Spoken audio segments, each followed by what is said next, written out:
Assalamualaikum warahmatullahi wabarakatuh.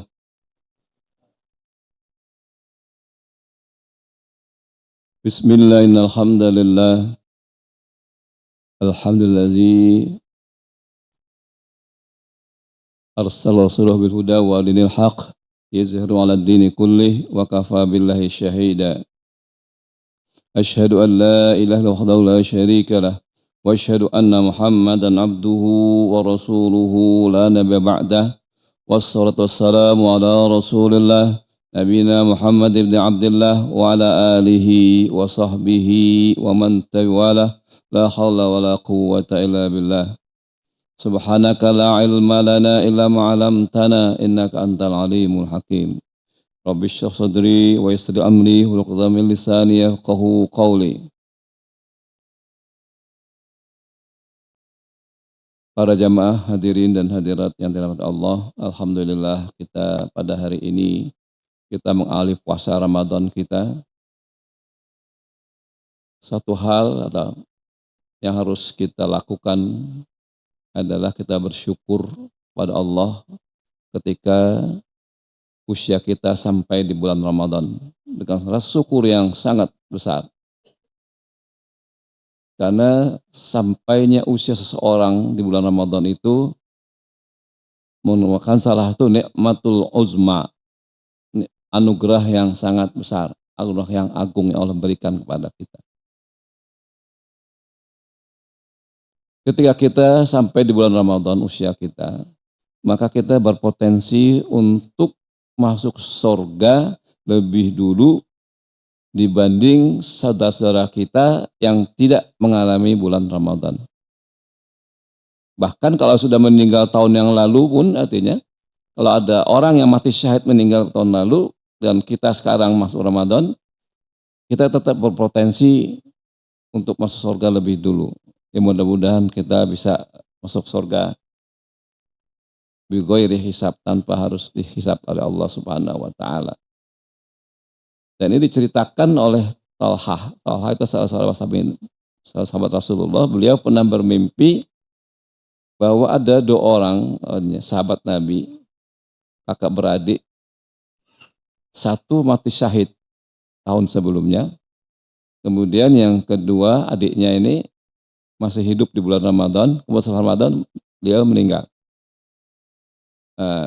Talhah bermimpi bahwa artinya di akhirat itu yang masuk surga duluan ini adalah orang adiknya yang bukan mati syahid. Padahal mati syahid itu kan jaminan benar-benar surga. Nah adiknya ini artinya yang tidak mati syahid justru dipersilahkan oleh malaikat untuk masuk surga lebih dulu. Ya. Tadinya nggak mau cerita dengan kepada Rasulullah, didiskusikan saja dengan teman-temannya toh lain sahabat-sahabat. Tapi nggak putus-putus mikirnya gitu kan. Akhirnya lapor kepada Rasulullah bahwasanya beliau artinya Tohla ini mimpi bahwa dari dua kakak beradik itu, kenapa adiknya yang bukan mati syahid tapi masuk duluan? Rasulullah mengatakan, apa yang Anda heran? Kakaknya memang mati syahid, tapi adiknya dia bilang, dia hidup lebih panjang waktunya. Sholatnya itu 1.800 kali lebih banyak. Jadi kalau orang beriman kan pasti sholat. 330 hari kali 5 itu 1.800. Zakatnya, sedekahnya lebih banyak. Baca Qur'annya lebih banyak. Tambah lagi pada bulan Ramadan, dia dilipat gandakan pahalanya. Jadi pahalanya sangat besar. Oleh karena itu, artinya mari kita manfaatkan bulan Ramadan ini dengan sebaik-baiknya. Dengan penuh rasa syukur, mudah-mudahan dengan rasa syukur kita itu Allah menambahkan rahmat dan karunia-Nya kepada kita sehingga kita dimudahkan untuk melaksanakan amaliah Ramadan dengan sebaik-baiknya. Para jamaah hadirin hadirat yang Allah, Ramadan juga sering disebut Syahrul Quran. Syahrul Quran adalah bulan Al-Quran di mana diturunkannya Al-Quran. Dan itu menjadi kemuliaan tersendiri. Salah satu kemuliaan Ramadan adalah ketika pada bulan Ramadan diturunkan Al-Quran. Oleh karena itu banyak yang para ulama itu mengkhususkan diri pada bulan Ramadan membaca Quran. Dia tidak baca zikir-zikir yang lain kecuali Quran. Imam Malik itu beliau menghatam Quran sehari 2 kali. Jadi siang sekali, malam sekali. Begitu juga Imam Syafi'i. Mungkin enggak? Mungkin. Di YouTube aja Pak ada. Bisa dicek YouTube itu orang Quran hatam 7 jam. Jadi kalau Imam Syafi'i, Imam Malik itu hatam 1 hari 2 kali, bisa dia. Karena hafal, karena hafal jadi mudah hafal. Begitu juga ulama yang lain. Umar bin Abdul Aziz juga menghatamkan Quran pada bulan Ramadan sering. Bahkan dia sambil ngobrol itu sambil baca Quran. Jadi karena beliau sebagai seorang khalifah, banyak tamu, banyak ngapa. Jadi kalau ada orang laporan ke dia itu, dia sambil dengerin orang laporan, dia mulutnya qomat hamid. Sehingga ada pembesar yang tanya kepada khalifah, kok Anda ada orang laporan, ada orang ini, kok qomat hamid? Ya saya baca Quran, dia bilang. Saya baca Quran. Oh gitu, iya. Kalau saya tidak gitu, kapan waktu saya baca Quran? Dia bilang. Tiap hari sebagai saya khalifah, tiap ada orang laporan, urus ini, urus itu. Saya nggak punya kesempatan. Kalau saya cari waktu, nggak ada waktu luang saya. Karena rakyatnya banyak menghadap, banyak ngapor segala macam. Belum urusan-urusan yang lain yang harus diarahkan. Jadi sambil dia dengan laporan orang, keluhan orang, dia baca Quran. Ya karena dia hafal katanya. Kalau kita barangkali perlu waktu khusus untuk baca Quran. Tapi saya ingin menggambarkan bahwasanya pada bulan Ramadan inilah artinya interaksi dengan kita Al-Quran itu dengan sebaik-baiknya kita harus banyak-banyaknya kita lakukan. Para jamaah hadirin hadirat yang dirahmati Allah. Jadi marilah kita manfaatkan waktu kita dalam bulan Ramadan ini dengan selalu banyak baca Quran. Jadi boleh artinya kita meninggalkan wirid-wirid yang biasa yang lain, kita ganti dengan Quran. Syaratnya kita ganti dengan Quran. Jangan kita tidak baca wirid yang lain, misalnya zikir pagi dan petang kita tidak baca, tapi Quran juga tidak, jangan. Kalau zikir pagi dan petang, ya kita barangkali yang baca yang penting saja. Apa yang penting itu? Sayyidul istighfar. Jangan sayang kalau kita tinggalkan saya istighfar. Karena kalau kita baca pagi, artinya sore wafat masuk surga kan begitu. Nah, kemudian baca tasbih subhanallah bihamdi, ada ridho nafsi zina min kalimati. Kalau kita baca itu sama dengan zikir 2 jam, ya jangan kita tinggal. Baca salawat, baca istighfar 100 kali dan juga baca salawat 10 kali, itu yang pokok itu saja kita baca, selainnya kita ganti dengan Al-Quran yang lain. Insya Allah waktu-waktu kita menjadi waktu yang diberkahi. Quran itu pada hakikatnya adalah sebagai petunjuk, bukan hanya sekedar dibaca. Anjurannya adalah kita juga ikut mentadaburi Quran supaya kita bisa berbekas Quran di dalam hati kita. Ada kitab yang berjudul Mafatih Ta'amul Ma'al Quran. Mafatih itu jamak dari miftah kunci. Mafatih itu kunci-kunci. Ta'amul artinya bagaimana kita berinteraksi dengan Al-Quran. Secara umum interaksi kita dengan Al-Quran itu pertama kali adalah ta'alum wa ta'lim. Kita belajar dan mengajar. Khairukum man ta'allama al-Quran wa 'allamahu. Sebaik-baiknya orang adalah yang mau belajar Quran dan mengajarkannya. Jadi kalau kita ingin menjadi orang terbaik, kita terus belajar Quran. Kalau kita sudah mampu mengajarkan Quran, kita ajarkan. Seharusnya kita mampu mengajarkan Quran minimal kepada cucu-cucu kita, anak-anak kita, bacaan-bacaan Fatihah, artinya kita dengar hafalannya bagaimana. Supaya kita termasuk di golongan orang yang terbaik menurut Rasulullah. Jadi ta'alum wa ta'lim. Khairukum man ta'allama Qur'an wa 'allama. Kemudian tilawah dan tasmi'. Ya, tilawah dan tasmi'. Jadi baca dan mendengar. Ya kita tidak hanya sekedar membaca saja, kita dianjurkan juga mendengar. Karena Rasulullah pernah nyuruh sahabatnya, artinya untuk membaca Quran, Iqra'ul Quran ilayya. Cobalah Anda baca Quran untuk saya. Sahabat, kenapa? Rasulullah kenapa? Kok Quran diturunkan untuk engkau, artinya, oleh pada engkau, kenapa aku baca? Kata Rasulullah, aku senang membaca dengarkan Al-Quran. Bayangkan Rasulullah yang beliau diturunkan Al-Quran kepada beliau, beliau senang sekali mendengarkan baca Al-Quran. Kita juga seharusnya begitu. Jadi sekedar tilawah tapi kita tasmi.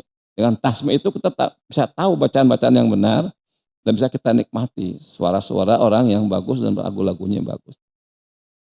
Kita gantilah setelan lagu-lagu kita ini, kenikmatan kita mendengar lagu dan kenikmatan kita mendengarkan Al-Quran. Kemudian tadi pasangan pertama ta'alum wa ta'lim pasangan pertama. Kemudian pasangan kedua tilawah wa tasmi'. Artinya baca dan dengar. Nah, pasangan ketiganya ini perlu kerjakan tadabbur wa tanfiz. Artinya kita merenungi, artinya makna Al-Quran dan tasmi'. Dan tanfiz. Dan setelah kita renungi, kita terdorong untuk melakukannya. Nah, kita amalkan. Jadi itu yang harus kita lakukan kalau kita berinteraksi dengan Al-Quran. Jadi ada potongan doa khatam Quran itu yang suka dibaca oleh saudara-saudara. Allahumma ja'alna min ahli Quran alladzina khasatuka. Ya Allah, jadikanlah aku ini orang ahli Quran. Ahli Quran itu orang senantiasa berinteraksi dengan Al-Quran. Karena itu orang yang disayang oleh Allah Subhanahu wa taala. Jadi orang yang sering berinteraksi dengan Al-Quran, orang disenang oleh Allah. Bahkan Rasulullah mengatakan, kalau orang sibuk membaca Al-Quran, dia tidak sempat berdoa, maka dia akan diberikan karunia yang lebih baik dari orang yang sering berdoa. Jadi kita tidak sempat berdoa, tapi kita sibuk dengan Quran. Di pagi sore kita baca Quran. Maka artinya kita akan diberikan oleh Allah itu suatu karunia yang lebih baik daripada orang yang banyak berdoa. Jadi kita tidak usah ragu, artinya kita manfaatkan waktu Ramadan yang mulia ini dengan membaca Quran. Ini ada materi, agak panjang, mudah-mudahan kita bisa mengikutinya walaupun secara sepintas. Jadi yang pertama kali adalah ketika kita membaca Quran, kita ada namanya al-intifa'ul mawani, menghilangkan faktor-faktor yang menghambat pengambilan manfaat Al-Quran. Apa itu? Artinya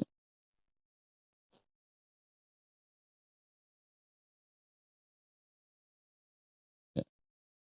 Ketika artinya kita tidak menggunakan akal kita, artinya tidak menggunakan potensi yang kita miliki untuk merenungi Quran, berarti ada penghalang dari ini. Kita harus menggunakan akal kita ketika berinteraksi dengan Al-Quran. Akal yang dibimbing oleh wahyu, akal yang dibimbing oleh iman, bukan saja akal yang artinya menerawang kemana-mana. Kedua adalah sombong. Sombong itu kalau kata Nabi bukan saja sombong kita bangga dengan diri kita, tapi batarul haq. Ketika kita menolak kebenaran itu namanya sombong. Dan kalau kata sombong menolak kebenaran, berarti kita sudah berpaling dari apa yang dianjurkan Al-Quran. Nah, itu menjadi penghalang bagi kita untuk bisa memahami Al-Quran dengan lebih baik. Nah. Yang kedua adalah at-tadabuhu ma'ahu. Jadi kita beradab terhadapnya. Quran itu adalah di mana Al-Quranul Karim. Al-Quran Karim, jadi kita harus adab ke Quran. Yang pertama adalah husnul niat. Niat yang baik ketika kita berinteraksi dengan Al-Quran untuk apa? Niat kita baca Quran adalah taqarrub ilallah. Taqarrub ilallah. Jadi bukan untuk berbangga-bangga. Ada cerita, ini seorang artinya ulama zaman dulu, dia baca Quran. Dia baca surat Toha. Dia bacanya di pinggir jendela. Dia baca 100 ayat. Kan. Tapi antara ayat 10 sampai ayat 20 itu ada orang lewat. Ada orang lewat, dia kencengkan bacaannya. Dia kencengkan bacaannya, kemudian orang lewat terus. Nah malamnya dia mimpi. Malamnya dia mimpi, dia meninggal dunia. Kemudian ketika dihisab, bacaan antara ayat 10 dan 20 itu nggak ada catatannya. Ya, karena apa? Dia ingin menunjukkan kepada orang artinya bahwa dia sedang baca Quran. Oleh karena itu jangan kita, bukan soal keras atau tidak keras, itu bukan masalah. Walaupun bacaan yang lembut itu lebih baik. Tapi kalau kita ingin menunjukkan bacaan kita kepada orang lain, itu ada unsur riya di situ dan kemungkinan tidak dicatat. Ini bahaya. Dan ada hadis artinya yang sahih, ini enggak, yang cerita tentang 3 orang. Artinya yang pertama kali dihisap itu pertama kali adalah 1 orang baca Quran, 1 orang mati syahid, dan 1 lagi ada orang yang rajin sedekah. Yang suka baca Quran dipanggil. Apa kamu katanya, apa yang kamu lakukan di dunia? Dicerita bahwa saya baca Quran dan saya ngajarkan Quran kemana-mana. Saya selalu membaca Quran. Demi Allah dia bilang, untuk Allah. Allah mengatakan, kazabta, Anda bohong. Anda baca Quran supaya Anda dianggap qari, supaya Anda seorang baca Quran yang suaranya bagus. Dan itu sudah Anda dapatkan di dunia. Oleh karena itu jangan minta balasan lagi di akhirat. Hari kan tidak ada balasan di akhirat, diseret sama neraka oleh malaikat karena tidak punya balasan dia. Dan orang mati syahid gitu dipanggil, apa yang Anda lakukan? Saya berjuang di jalan Allah. Tidak ada peperangan yang tidak saya ikuti ketika membela agama. Hingga saya rela mati syahid. Kata Allah, Anda bohong. Anda itu berjuang, artinya berperang dengan gagah perkasa, paling berani, supaya Anda dianggap artinya pahlawan. Dan itu sudah Anda dapatkan di dunia, katanya. Orang kata jangan lagi minta balasan di akhirat. Kan niat Anda kan itu, cuma baca. Artinya dapat gelar pahlawan. Sudah dapat di dunia kan, udah. Jadi nggak usah dapat lagi di akhirat. Ini saya kenal malaikat neraka. Karena dia nggak dapat pahala. Yang ketiga orang yang rajin bersedekah. Ditanya apa yang kamu lakukan di dunia? Ya Allah, artinya saya dapat karunia darimu banyak. Tidak ada artinya ada orang minta sedekah saya tidak kasih. Tidak ada masjid yang roboh kecuali saya sumbang. Tidak ada pesantren yang rusak kecuali saya sumbang. Nah, kata Allah, kazabta, engkau bohong. Semua itu kau lakukan supaya orang mengatakan pada Anda bahwa Anda dermawan. Nah itu sudah Anda dapatkan di dunia. Jangan harapkan lagi balasan di akhirat. Oh, kan ngeri kalau gitu. Jadi betul-betul nih kita harus husnul niat dalam setiap kegiatan kita. Nah, dan kita niatkan bahwa kita baca Quran itu menambah keimanan kita. Jadi tanda-tanda iman yang benar adalah ketika Allah berfirman di surat Al-Anfal, innamal mu'minuna allazina dzukirallahu wajilat qulubuhum wajatul alatu wajat ayatu zalatu imana. Dan orang beriman itu apabila disebut namanya Allah bergetar dan apabila dibacakan ayat-ayat Allah dia bertambah keimanannya. Jadi niat kita baca Quran itu menambah keimanan kita. Kadang-kadang kita nggak ngerti pun kalau kita niatkan untuk menambah keimanan akan bertambah keimanan kita. Karena kita yakin ada pahala di situ. Dan kita yakin bahwasanya bahwa Allah sudah menjanjikan 1 huruf itu 10 kebaikan. Itu dalam keadaan normal. Di dalam bulan puasa dikalikan lipat 10 kali lagi. Jadi kalau kita baca Quran di bulan puasa itu sama juga 1 huruf melakukan 100 kebaikan. Bismillahirrahmanirrahim itu 19 huruf. Kalau kali 100, 1900. Ukuran kebaikan dalam Islam itu adalah ketika kita memindahkan duri dari tengah jalan ke pinggir jalan sepanjang tertusuk. Itu 1 kebaikan. Jadi kalau kita baca Bismillahirrahmanirrahim saja Di bulan Ramadan sama juga kita memindahkan duri dari pinggir tengah jalan ke pinggir jalan itu 100 kali, subhanallah. Jadi kita nggak ada celah kita untuk tidak artinya mau membaca Quran pada Ramadan ini. Nah, kedua, supaya kita tadi dalam beradab kita dari Quran, taharul qalbi wal jasad. Hati kita harus bersih. Ya. Hati kita bersih. Maksiat, terutama maksiat hati ini kita harus hilangkan. Kadang-kadang kita nama maksiat itu seolah-olah ya judi, khamar, zina, segala. Kadang-kadang maksiat hati, Pak. Kurang bersyukur itu maksiat, Pak. Kurang bersyukur itu maksiat. Kurang sabar itu maksiat. Nggak tawakal itu maksiat. Artinya nggak tawakal kan kita tidak yakin akan Allah. Kita khawatir masa depan ini gimana. Oh nanti gimana. Kita pernah nggak berpikir dulu, artinya kira-kira 25 tahun yang lalu itu kita seperti ini pernah nggak kepikir? Enggak kan kita punya mobil, punya rumah, kepikir kadang 40 tahun yang waktu masih sekolah itu nggak kepikir. Tapi dengan perjalanan waktu itu Allah memberikan karunia kepada kita begitu banyak. Lalu kenapa ke depan kita menjadi khawatir? Apa kita nggak yakin bahwa Allah itu akan tetap memberi karunia kepada kita? Jadi sepanjang kita tidak maksiat, sepanjang kita berada di jalan Allah, kita nggak usah khawatir. Jadi ketika kita membaca Quran, artinya maksiat hati itu, apalagi maksiat yang nyata, karena ada hadis, ya, innal abda iza hatta khotatan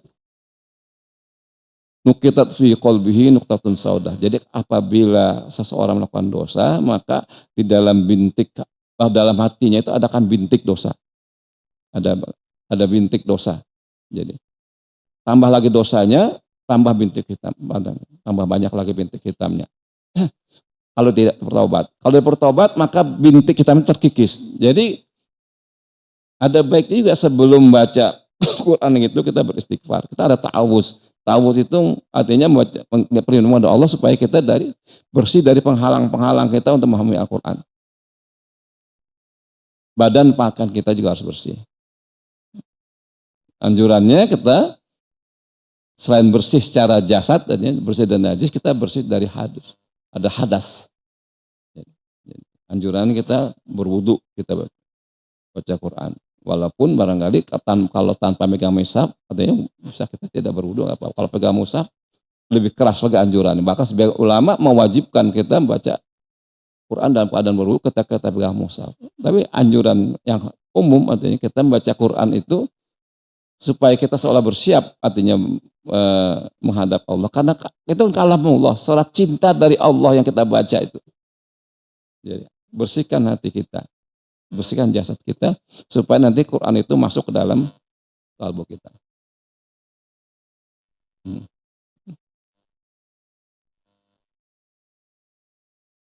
Dan satu adab Quran juga, ya,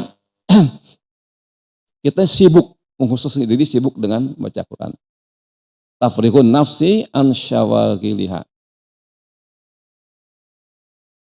Tafrih itu kosong. Jadi kita kosongkan hati kita, kosongkan artinya aktivitas kita isi dengan bacaan Quran. Kita kosongkan jadi, sehingga nggak ada aktivitas lain kecuali baca Quran ketika kita sedang membaca Al-Quran. Dan kita perlu menjadikan waktu khusus, karena kata tidak hafal tadi. Kalau hafal itu kayak macam tadi, artinya siapa? Umar bin Abdul Aziz, terus para imam itu kan. Sambil hafal, dia pun sambil duduk-duduk baca Quran bareng. Sambil jalan dia biasa baca Quran, menghatam Quran. Jadi bagi ulama yang hafal Quran itu, yang betul-betul hafal ya nggak ada kendala, karena kapan saja dia bisa baca Quran. Ini bagian dari adab kita tetap Al-Quran, menyibukkan diri dengan membacaan Quran. Ya. Yang keempat, cara kita menghargai Quran, beradab Quran adalah hadrul fikri ma'al Quran. Jadi kalau kita sedang baca Quran, fokuskan pikiran kita ke situ. Jangan artinya kita baca Quran, kita melayang-layang. Iya, pikiran kemana-mana, tidak fokus nanti. Coba kita duduk 1 jam artinya untuk baca Quran, 1 juz gitu. Dengan khusyuk. Dan kita dengan perasaan iman tadi kita, dengan niat yang ikhlas, pasti akan ada perubahan dalam jiwa kita. Timbul ketenangan. Makanya di dalam doa Quran itu, Allahumma ja'al Quran rabi'a qulubina. Ya Allah, doa yang diajarkan Rasulullah seperti itu kan. Ya Allah, jadikanlah Quran ini penyejuk hatiku. Jadi kalau kita ada niat yang baik tadi kan, kita sibuk dengan Quran, dan hadir kita pikiran kita baca Quran, maka Quran itu akan menjadi penyejuk hati kita.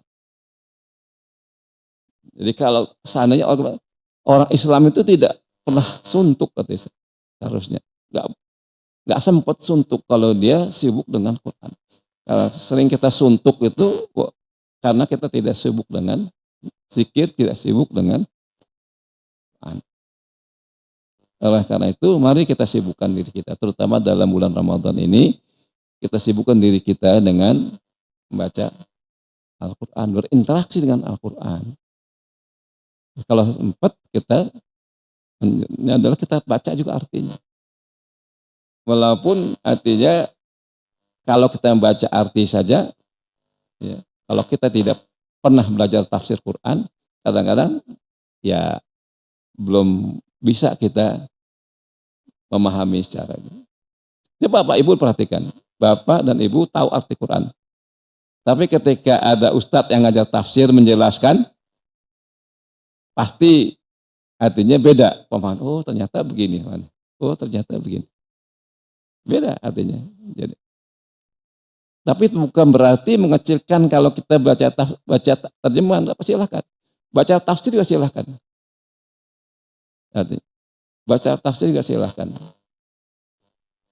Tapi kita perlu juga dengar ada ceramah-ceramah tentang kajian Al-Quran.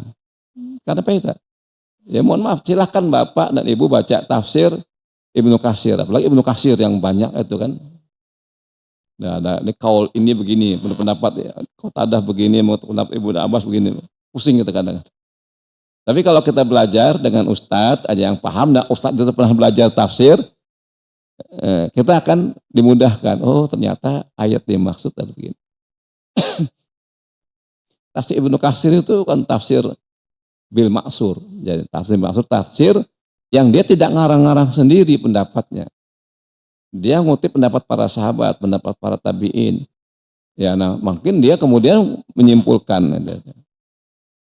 Ada yang lebih besar lagi, lebih banyak lagi pendapatnya. Tafsir Qurtubi itu lebih banyak lagi pendapatnya. Dan kalau kita baca sendiri, kadang-kadang pusing juga. Tapi kalau kita belajar dengan ustadz yang dia sendiri pernah khatam, artinya ngaji tafsir itu dengan gurunya lagi, kita akan diberikan kemudahan untuk memahami Al-Quran. Jadi kita perlu ikuti kajian-kajian juga, artinya selain kita membaca sendiri, kita ikut kajian-kajian yang tafsir Quran. Ya.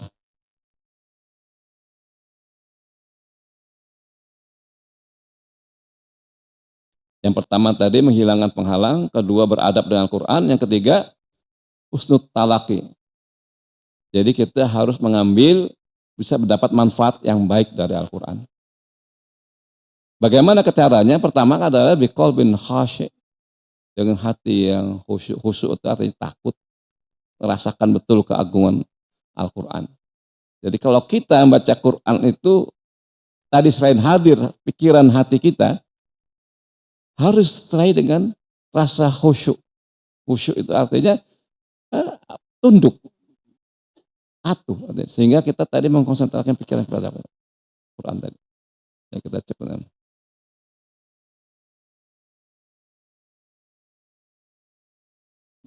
Ya, di dalam surat artinya Al-Hadid ini,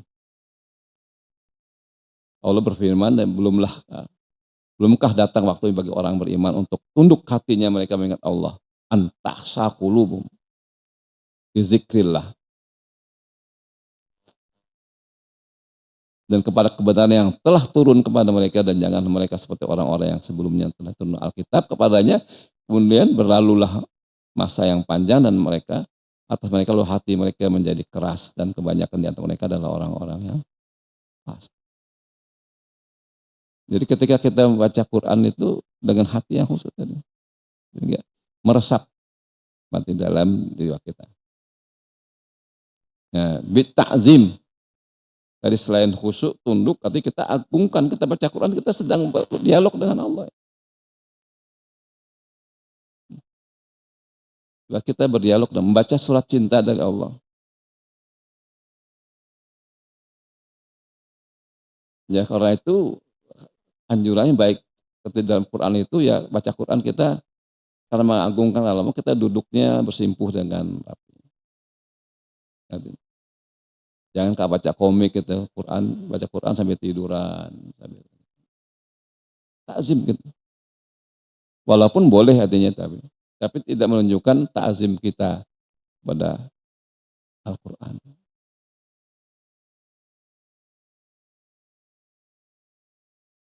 Ya. Dan kemudian artinya bentuk interaksi kita yang terpenting adalah litanfis. Kita sudah niat ingin melaksanakan Quran itu. Summa aural kitab allazi istafaina min ibadina. Al-Quran ini telah aku wariskan kepada hamba-hamba kami. Faminhum zalimun nafsih. Tapi ada orang yang zalimul li nafsih, orang yang menzalimi dirinya sendiri. Kita ngabaikan apa yang di Quran itu diabaikan. Itu berarti menzalimi dirinya sendiri. Wa minhum muqtasidun wa minhum muqtasid. Muqtasid ini kalau dalam bahasa sehari-harinya mungkin pikirannya untung rugi. Iktisad ekonomi itu. Kalau bahasa sehari-hari. Jadi muqtasid orang pikirnya untung rugi. Kalau dia menguntungkan perintah Quran ini dilaksanakan. Kalau tidak menguntungkan tidak dilaksanakan. Jadi pikirannya seperti itu. Masih orientasinya duniawi, bukan artinya untuk maksud Quran itu sendiri. Orang yang ketiga ketika artinya melaksanakan Quran ini, wa minhum sabiqum bil khairat biiznillah. Orang yang ketika mendapat artinya membaca Quran, kemudian memahami artinya dan ingin melaksanakannya, dan justru dia berlomba. Wa minhum sabiqum bil khairat, dan di antara mereka ada yang berlomba sabiqum bil khairat untuk melakukan kebaikan. Bahkan biiznillah itu karena Allah, rahmat Allah kita, sehingga kita mampu berusaha untuk mau melaksanakan ajaran-ajaran dalam Quran. Zalika huwa fadlul kabir, dan itu adalah karunia yang sangat agung dari Allah Subhanahu wa taala. Jadi ada 3 jenis manusia ini ketika kita baca Quran ini. Yang pertama ngabaikan, kedua dia milih-milih. Yang enak artinya dia lakukan, yang berat nggak dilakukan, atau yang menguntungkan dilakukan, yang dianggap merugikan bagi dia, kerugian dalam dunia dia tidak lakukan. Tapi bagi kita kalau kita ingin berinteraksi dengan baik, menjadi ahlul Quran, ya kita semuanya kita lakukan. Paling tidak dalam niat kita ingin melakukan semua. Mungkin ada kendala satu dan lain hal yang belum kita lakukan, kita minta ampun pada Allah, kita mohon artinya karunia dari Allah supaya Allah memudahkan kita untuk melaksanakan apa-apa yang diperintahkan oleh Quran dan berusaha menjauhi untuk apa yang dilarang oleh Al-Quran. Niat kita ketika baca Quran ditanfiz untuk melaksanakannya.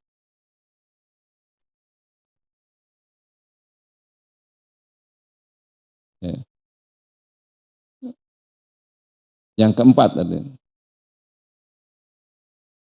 kita fokus ketika kita mengkaji Quran, fokus artinya orientasinya kepada tujuan asal Quran. Yang pertama adalah Al-Quran sebagai petunjuk. Hudal linnas wa bayyinatin minal huda. Hudal lil muttaqin. Jadi Al-Quran itu kan petunjuk berapa tingkat. Pertama hudal linnas. Jadi semua orang mau kafir artinya mau mukmin itu petunjuknya Quran. Supaya dengan orang kafir itu dengan kita dia membaca Quran, dia mendapat hidayah dari Allah. Kalau orang mukmin ketika dia baca Quran, dia meningkat derajatnya dari sekadar mukmin menjadi muttaqin. Itu tema utama dari Al-Quran.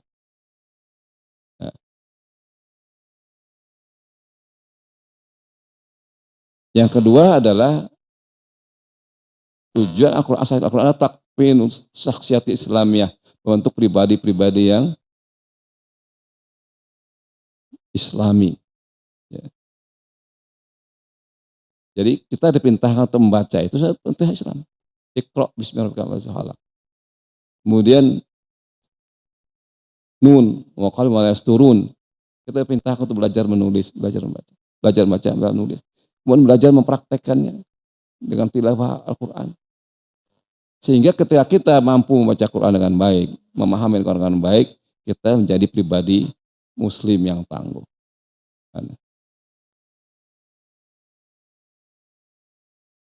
Kemudian yang ketiga, tujuan asal Quran adalah qiratun basyariyah, membimbing dan memandu manusia. Allah artinya mengatakan, wa taqum minkum ummatu yad'una ilal khairi wa ya'muru bil ma'ruf wa yanhauna 'anil munkar wa ulaika humul muflihun. Hendaklah di antara kalian ada orang-orang yang mengajak kepada kebaikan, memerintahkan kepada yang baik, ma'ruf wa yanhauna 'anil munkar, dan mencegah dari orang berbuat mungkar. Wa ulaika humul muflihun. Itu tujuan asasi Quran. Kemudian yang keempat adalah takwinul mujtama'il islami, bentuk masyarakat Islam. Ya, Allah mengatakan kita menghendaki jadi umat yang kuntum khairu ummatin ukhrijat linnas ta'muru bil ma'ruf wa tanhauna 'anil munkar wa tu'minuna billah.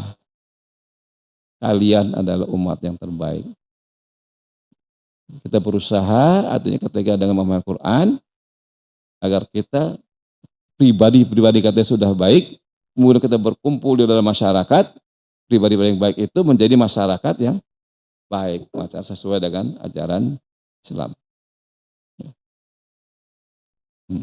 Nah, ini yang penting.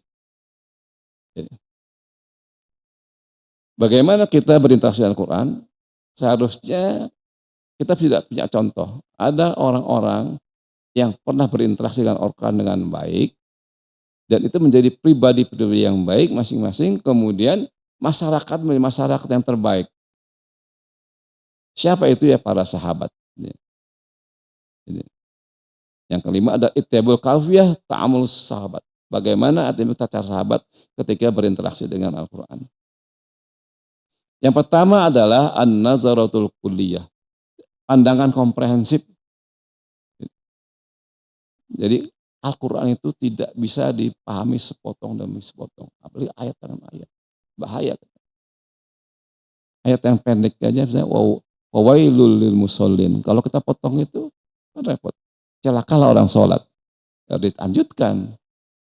Maka anjuran ulama itu kalau bisa, artinya kalau bagi anjuran ulama yang ahli tafsir, kalau ahli qiraatan boleh saja, karena itu artinya ujung ayat boleh diputus, tapi anjurannya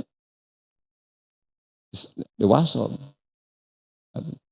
supaya jelas siapa itu yang celaka orang sholat itu.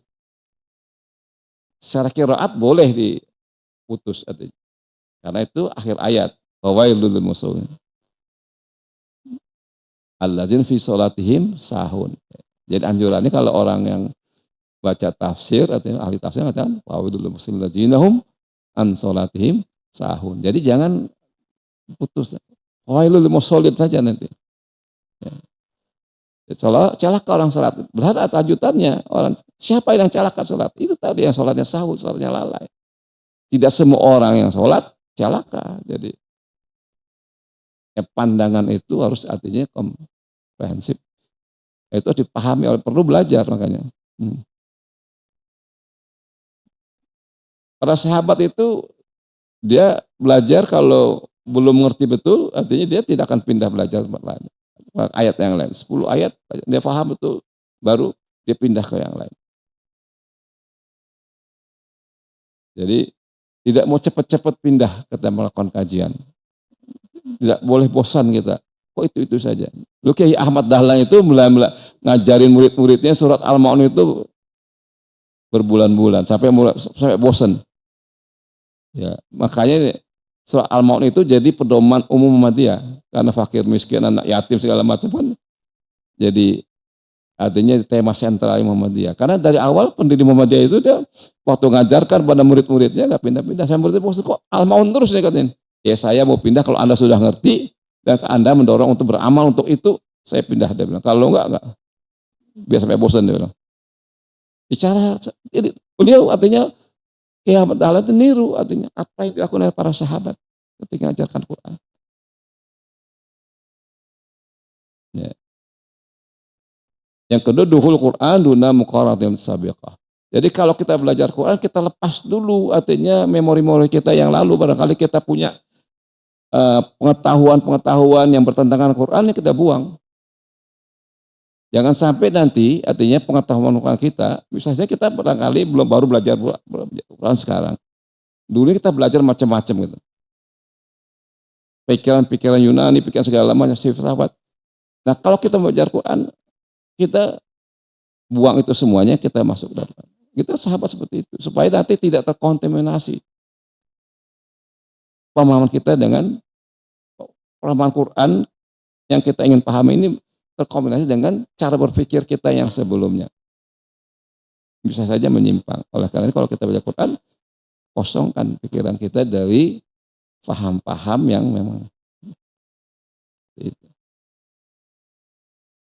Bahkan Umar bin Khattab itu ngelarang kepada sahabat itu belajar yang lain itu sebelum dia menghatamkan Quran dengan betul-betul. Jadi kita jangan sok-sokan kita belajar paham lain, artinya padahal kita belum khatam Quran.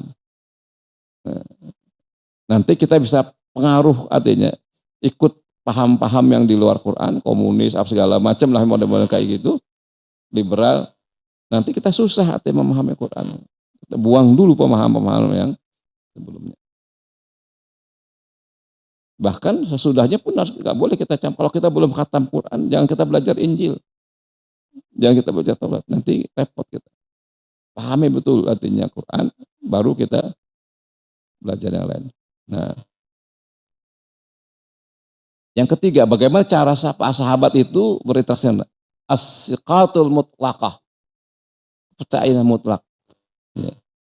Ketika turun artinya ayat lan talwi hatta tunfiqu mimma tuhibbun. Tidak sempurna keimanan seseorang sebelum dia menginfakkan apa harta yang dicintainya. Kalau sahabat Allah mengatakan, ya, katanya, ya Rasulullah, sesungguhnya yang aku paling sukai ada Bayruha. Bayruha korban, beliau punya kebun korma yang subur sekali.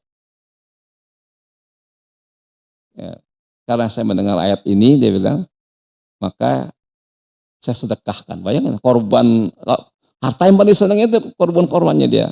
Korban-korbannya itu subur, menghasil buah yang banyak, juga menghasilkan uang yang banyak. Sehingga dia cinta dengan harta itu. Tapi ketika turun ayat itu, dia ingin sempurna ibadahnya pada Allah. Ya, disedekahkan kepada Rasulullah. Tapi Rasulullah juga kan bijak juga. Coba kamu adanya kan cari saudara kamu aja katanya, jangan ke saya. Saya kan artinya nggak butuh. Ada saudara kamu yang butuhkan artinya penghasilan, ada katanya. Ya udah kasih saudara kamu saja. Tadi mau dikasih ke Rasulullah, tapi Rasulullah nolak. Cari saudaranya aja. Nah, ini sebagai apa? Sebagai pelajaran juga bahwa kita yang utama itu sedekah kita kepada family kita, saudara, kerabat kita yang membutuhkan. Jangan sampai kita sedekah kemana-mana ada saudara kita yang kekurangan, nggak bisa sekolah atau nggak bisa berobat, dosa kan nanti. Jadi kita harus memberikan yang utama adalah kerabat kita. Kalau kita mau sedekah, perhatikan dulu kerabat kita. Setelah itu baru kita ke yang lain. Nah, ini yang terakhir ini. Para sahabat ketika ada yang berislam mengatakan, asy'uru bi annal ayata muwajjatun ilaih.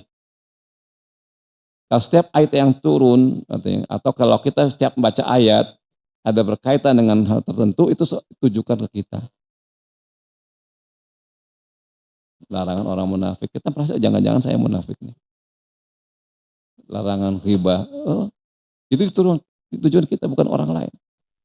Perasaan itu harus kita. Jangan kalau kita ngelak kan artinya timbul artinya apa? Perasaan biasa, nggak ada rasa takut kita baca Quran. Seharusnya kita kata Quran, kita baca Quran ada rasa takut kita. Oh ini ada kita masuk pada ayat yang larangan hibah. Masuk surat Hujurat, orang hibah ini sama juga makan bangkai mayat. Oh jangan-jangan saya ini termasuk orang yang melakukan hibah. Sahabat itu seperti itu. Di setiap ayat yang turun selalu tertuju kepada dirinya. Berbeda dengan kita. Jangan-jangan orang lain itu bukan saya gitu. Ketika Allah menciptakan orang-orang munafik sifatnya seperti ini, kita merasa jangan-jangan saya masuk. Dengan itu kita berusaha untuk menjaga diri supaya artinya tidak termasuk apa yang Allah. Terus oleh karena itu ayat-ayat penting itu harus kita tahu betul artinya. Ya, harus kita tahu betul artinya supaya kita ketika kita membaca ayat itu kita merasakan Allah sedang menasihati kita. Allah sedang memberikan surat perintah kepada kita. Ya. Ya. Al-Hasan salah seorang anak Ali bin Abi Thalib itu mengatakan, mereka ceritakan para sahabat ini artinya sesungguhnya orang-orang sebelum kalian karena beliau bercerita pada para tabi'in, sesungguhnya orang-orang sebelum kalian melihat Al-Quran sebagai merupakan surat dari Tuhan mereka. Mereka merenungkan di malam hari dan melakukan inspeksi di siang, introspeksi dan siang hari. Jadi ditenungkan ayat Quran itu malam hari, kemudian introspeksi apakah dilaksanakan atau tidak pada siang hari. Jadi surat perintah dari Allah. Juga perintah dari komandan ada kepada prajuritnya. Kita menganggap seperti itu. Para sahabat artinya seperti itu. Dan kita mencontoh mereka ketika perintah sekarang rasakan seperti bahwa ditujukan pada kita sahabatnya. Mungkin itu saja yang dapat saya sampaikan pada kesempatan ini. Wallahu bisawab. Mudah-mudahan bisa menginspirasi kita dan menjadikan kita lebih banyak berinteraksi dengan Al-Quran. Utamanya tadi pasangan harus jelas. Jadi ta'alum wa ta'lim. Kita belajar kemudian mengajarkan. Sebisa mungkin kita ajarkan lah. Jangan kita lepas dengan anak kita. Kalau suami kepada istri juga kalau boleh tahu ajarkan suaminya nggak apa-apa. Anak udah nggak ada, misalnya cucu kita bisa kita ajarin. Proses kita belajar Quran terus, proses mengajarkan kita Quran itu semampu kita juga kita lakukan. Tilawah dan tasmi'. Tidak hanya sekedar tilawah, baca Quran, tapi tasmi' juga kita supaya kita tahu bacaan yang benar itu seperti apa, bacaan yang bagus seperti apa, kita nikmati. Dan pasangan ketiga, tadabbur wa tanfiz. Renungi artinya makna Quran, kemudian kita berusaha untuk melaksanakannya. Mudah-mudahan kita menjadi ahlul Quran. Ahlul Quran itu orang yang disayang oleh Allah. Bagian dari keluarga Allah yang akan dimuliakan Allah nanti di akhirat. Karena kita sering berinteraksi dengan Al-Quran. Wallahu a'lam. Bahasa perhatiannya mudah-mudahan bisa dipahami dengan baik. Dan kalau ada pertanyaan satu atau dua silahkan. Mudah-mudahan nggak ada. Assalamualaikum Ustaz. Wassalamualaikum. Ustaz, saya ingin memperoleh pencerahan mengenai pemahaman tentang penghafal Quran. Kan salah satu keistimewaan orang tua yang penghafal Quran itu diberikan mahkota cahaya di hari kiamat nanti ya Allah. Itu apakah pengertian penghafal Quran itu orang yang hafal 30 juz? Kalau kita berupaya sekuat kita, mati-matian istilahnya begitu ya. Di usia yang sekarang ini kita juga hafal 31 juz aja belum misalnya begitu. Walaupun hafal beberapa surat lain tapi enggak sampai 1 juz lengkap misalnya. Tapi kita terus berusaha sepanjang akhir hidup, sampai akhir hidup ayat kita itu berusaha menghafal Quran, memahami dan mengamalkan. Apakah pengertian itu bisa juga disematkan untuk orang ahli Quran, penghafal Quran yang orang tuanya mendapatkan mahkota cahaya itu seperti itu? Kalau itu bisa kan tentu memberi banyak motivasi buat orang-orang tua yang ada di sini Ustaz. Terima kasih Ustaz. Ya, terima kasih pertanyaan yang bagus. Tapi secara umum artinya memang yang bisa memberi syafaat itu orang yang hafal 30 juz. Karena itu merupakan istimewa sekali. Susah artinya orang hafal 30 juz itu susah. Nah, dan itu memang keistimewaannya. Tapi jangan kecil hati. Karena kan Allah Rasul mengatakan orang yang terbata-bata baca Qurannya dapat 2 pahala. Jadi kan berusaha. Jadi orang berusaha menghafal itu eh, dia dapat 2 pahala. Dan kita gak usah kecil hati karena berapapun yang kita hafal tetap menjadi syafaat. Quran itu menjadi syafaat bagi kita sendiri. Bagi orang tua kita artinya syafaatnya itu karena dia ngajarkan kita. Tapi tentunya berbeda syafaatnya yang diperoleh orang tua kalau anaknya betul-betul hafal 30 juz. Itu yang beda levelnya aja, Pak. Tapi tetap apa? Kita hafal satu surat itu tetap menjadi syafaat bagi kita di Quran. Tapi tentunya berbeda syafaatnya itu orang yang hafal 30 juz dengan orang yang 1 juz atau ada tidak. Artinya barangkali hafal setengah juz tapi tetap ada syafaat. Bahkan kita hafal satu ayat satu surat aja. Bahkan surah Al-Muluk itu kalau kita hafal. Jadi ada surat-surat penting surah Al-Muluk itu kita hafal, kita baca tiap malam artinya itu menjadi syafaat kita nanti. Dan minimal kan kita syafaat pada diri kita sendiri. Orang tua itu dapat segala kebaikan yang kita lakukan. Kalau orang tua kita soleh dulu atau kita beriman dan selalu menganjurkan kebaikan kepada kita, maka setiap kita melakukan kebaikan, maka orang tua kita dapat. Orang tua kita dulu manggilkan guru ngaji, kan, pada bayarin guru ngaji, sehingga kita bisa ngaji seperti sekarang, maka ketika kita baca Quran, orang tua kita dapat juga. Jadi nggak usah kecil hati. Tetap ada jalannya. Tapi tadi berbeda kalau orang itu hafal Quran 30 juz, anak itu tentunya dia akan menjadi betul-betul diberikan hak prerogatif oleh Allah untuk milih siapa yang mau diajak ke surga. Ya, tapi beda levelnya, tapi tetap ada, Pak. Jadi tetap ada. Berapa saja artinya yang kita hafalkan itu menjadi syafaat bagi kita nanti di akhirat. Itu ya. Insya Allah ada, tetap ada adanya orang tua kita tetap dapat pahala, kesolehan. Jadi tidak ada bakti yang terbaik seorang anak kepada orang tua kecuali kesalehan. Karena apa semua yang kita lakukan kalau kita salah itu orang tua kita dapat, orang tua yang ngasih makan kita sehingga kita bisa hidup, kita bisa sehat. Karena sehat itu bisa kita melakukan kebaikan-kebaikan, itu kan tanaman orang tua. Jadi pasti orang tua dapat. Dan kita yakin orang tua kita kan nggak pernah ngajarkan keburukan. Jangan orang tua yang saleh, orang tua yang jahat aja nggak ada ngajarkan supaya anak melakukan keburukan. Ya. Yang lain cukup.